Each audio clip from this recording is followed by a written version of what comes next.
26 তারিখ এইচএসসি পরীক্ষা শুরু। 26 তারিখ যে এইচএসসি পরীক্ষা শুরু, আর দিন তো আর বেশি দিন নাই। তো ফুলাফান বলতে, স্যার বাংলা ব্যাকরণের বানানটা এত কঠিন লাগে, এটা স্যার এমন একটা সিস্টেম করে দেন যাতে করে খুব সহজে বানানের 5টা নিয়ম, প্রত্যেকটা করে 2টা করে উদাহরণ সহজভাবে খাতায় সুন্দর করে লিখতে পারি। আমি কিছু চিন্তা করো না, দিতেছি তোমাদের জন্য ইনশাল্লাহ। তোমরা এই ক্লাসটা জাস্ট কয়েকবার দেখবা, কয়েকবার, আশা করি 2-4 বার দেখলে এই ক্লাসটা হয়ে যাবে। তো দেখুন বানানের ক্লাসটা কিভাবে আমরা শর্টকাট করে ফেলি। এর মধ্যে আমি একটা গল্প বলে নিচ্ছি। মনে করেন একটি ছেলেটির নাম হলো মুতাহের। সে মনে মনে সোনালী নামের একটা মেয়েকে পছন্দ করে। এখন মুতাহের সোনালীর সামনে এমন ভাব দেখায় যে বাংলাদেশের যত বই আছে আমি সব শেষ করে ফেলছি, এখন আমি বিদেশি বই পড়ার চেষ্টা করতেছি। মানে বিষয়টা কি দেখেন,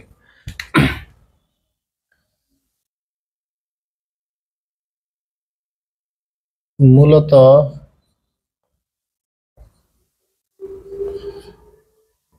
সোনালীকে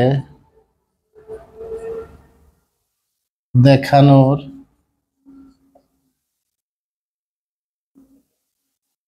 আকাঙ্ক্ষায় মুতাহের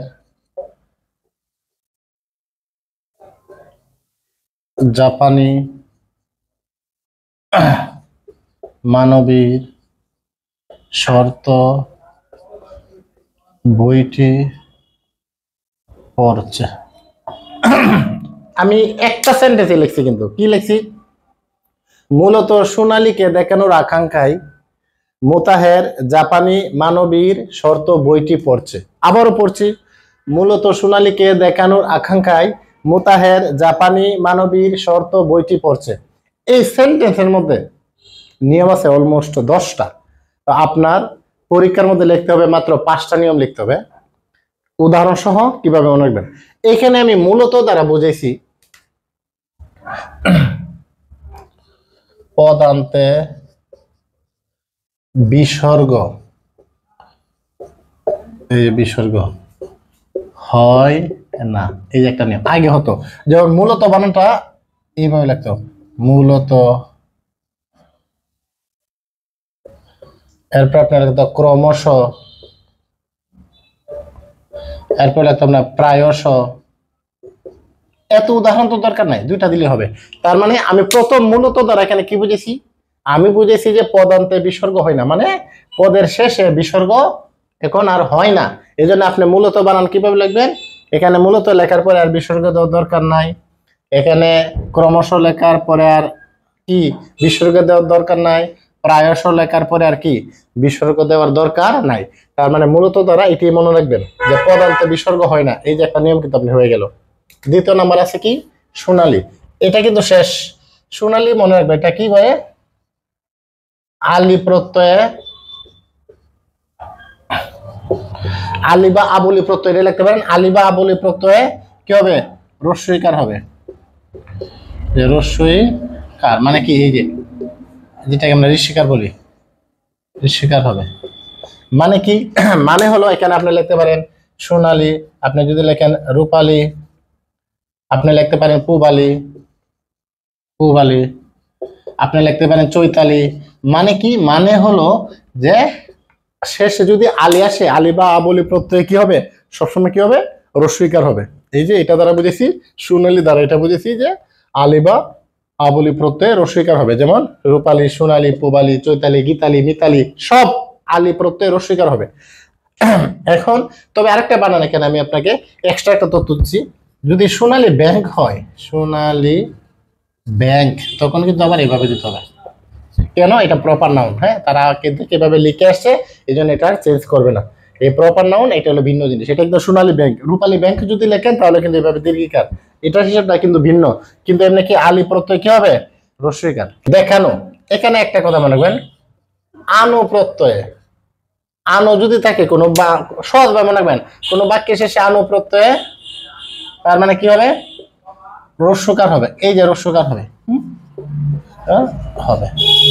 যেমন কি আপনি এখানে দেখতে পারেন দেখানো, মানানো, জানানো, বোঝানো, শেখানো, মানে যা আছে সকল ক্ষেত্রে আনো প্রত্যয় কি হবে? রস্যকার হবে। আশা করি জিনিসটা বুঝছেন। তার মানে দেখানোটা শেষ। এরপরে গেছে আকাঙ্ক্ষা। এইটা একটা কথা মনে রাখবেন, এটা হলো বাংলা শব্দে বা বাংলা বানানে, শব্দে হোক আর বানানে হোক, ক্ষীয় অক্ষুণ্ণ থাকবে। অক্ষুণ্ণ মানে কি? মানে এটার কোনো ক্ষুণ্ণ হবে না, মানে কোনো পরিবর্তন হবে না। যেমন এখানে কি আপনি লিখতে আকাঙ্ক্ষা, আপনি পরীক্ষা কিন্তু ইচ্ছা এভাবে লিখতে হবে, এই যে কিয়দাই লিখতে হবে।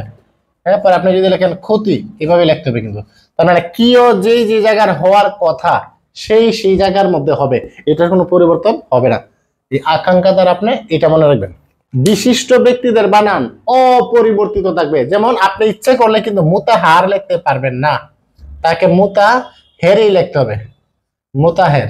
এরপর আপনার জসিমউদ্দিন বানানটা কেমনে লিখবেন? জসিমউদ্দিন, উনি যেভাবে লিখে গেছেন আপনাকে ঠিক এইভাবে লিখতে হবে। উদ্দিন, আপনি ইচ্ছা করলে দুইটা দশ সংযুক্ত করে লিখতে পারবেন না, আপনি লিখতে হবে যেমন হুমায়ুন, আপনি যদি লিখতে যান হুমায়ুন আহমেদ, এই যে এটা লিখতে হবে। আবার যদি ওনার আরেকজনের নাম লেখেন তখন কি হবে? হুমায়ুন আজাদ। আজাদ যখন লিখবেন হুমায়ুন আজাদ তখন হবে কি রস্যকার, কিন্তু হুমায়ুন আহমেদ যখন লিখবেন তখন কি হবে? এটা। কিন্তু আবার কি ফররুক আবার আহমদ, তখন কিন্তু আহমেদ লিখলে হবে না। আপনি বিভূতিভূষণ বানানটা এইভাবে লিখতে হবে, বিভূতিভূষণ, এই যে বিভূতিভূষণ বন্দ্যোপাধ্যায়, বন্দ্যোপাধ্যায়, এই যে আপনার বিভূতিভূষণ বন্দ্যোপাধ্যায় বানানটা এইভাবে লিখতে হবে। এটাও দীর্ঘকার, এটাও কি দীর্ঘকার। কি হবে? দাঁত বানান হবে দয়কার দা তালবস্য। মীর মোশাররফ হোসেন বানানটা কেমনে লিখবেন? এই যে মীর মোশাররফ, এইভাবে কোনো এই যে মোশাররফ হোসেন, মীর মোশাররফ হোসেন, দেখছেন?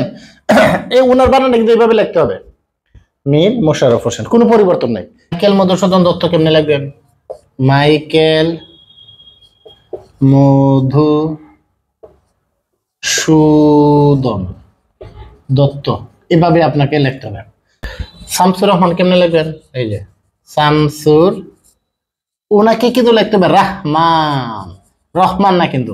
যেমন দেখেন হুমায়ুন আহমেদ, ফরুক আহমদ, আবার কি শামসুর রহমান, এইভাবে যেভাবে বানানগুলো তারা লিখে গেছে আপনাকে ঠিক এইভাবে লিখতে হবে। এখানে মুতাহের দ্বারা আমরা কি বুঝলাম? যে বিশিষ্ট ব্যক্তিদের বানান অপরিবর্তিত থাকবে, এখানে কোনো পরিবর্তন করা চলবে না। এরপর জাপানি, এটা জাপানি দ্বারা মনে রাখবেন দেশ, জাতি, ভাষা, সর্বদাই দেশ জাতি ভাষার ক্ষেত্রে কি হবে? দেশ জাতি ভাষার ক্ষেত্রে রস্যইকার হবে। যেমন আপনি লিখবেন জাপানি, জাপানি, আরবি, কিছুদিন আগে এটা আপনার দীর্ঘার দ্বারা লেখা হতো, হ্যাঁ, পরে আপনি লিখতে পারেন হিন্দি, হিন্দি, আপনি যাই লেখেন, মানে দেশ হোক, জাতি হোক, ভাষা হোক, ইংরেজি, ইংরেজি, আপনি অবশ্যই রস্যইকার দ্বারা লিখতে হবে। এটা আমরা শেষ হলো। কিছু শব্দ আছে স্ত্রীবাচক, এই শব্দগুলো সর্বদা কি দীর্ঘইকার হবে। যেমন কি এখানে আপনি লিখতে পারেন কিঙ্করি, পিচাসি, তারপর লিখতে পারেন আপনি মানবী, নারী, এই শব্দগুলা কিন্তু আপনাকে দীর্ঘিকার দিয়ে লিখতে হবে। তার মানে মানবীর দ্বারা আমরা এটা মনে রাখবো। আর শর্ত মানে কি? শর্ত একটা সুন্দর নিয়ম আছে, এটা হলো মনে রাখবেন রেফের পর ব্যঞ্জন বর্ণে দ্বিত্ব হবে না। কি বললাম নোটটা? শর্ত দ্বারা কি মনে রাখবেন? রেফের পর ব্যঞ্জন বর্ণে দ্বিত্ব হবে না। আমি শুধু নোটটা না লিখে আমি শুধু উদাহরণগুলো দিচ্ছি। মানে কি আগে কার্য বানান লিখতে হবে, কার্য। দেখেন এই জ ফলা যে কথা, জ কিন্তু একই কথা, এই জন্য এটা শুধু এফ হবে, জ ফলার হবে না। আপনি আগে লিখতো ধৈর্য,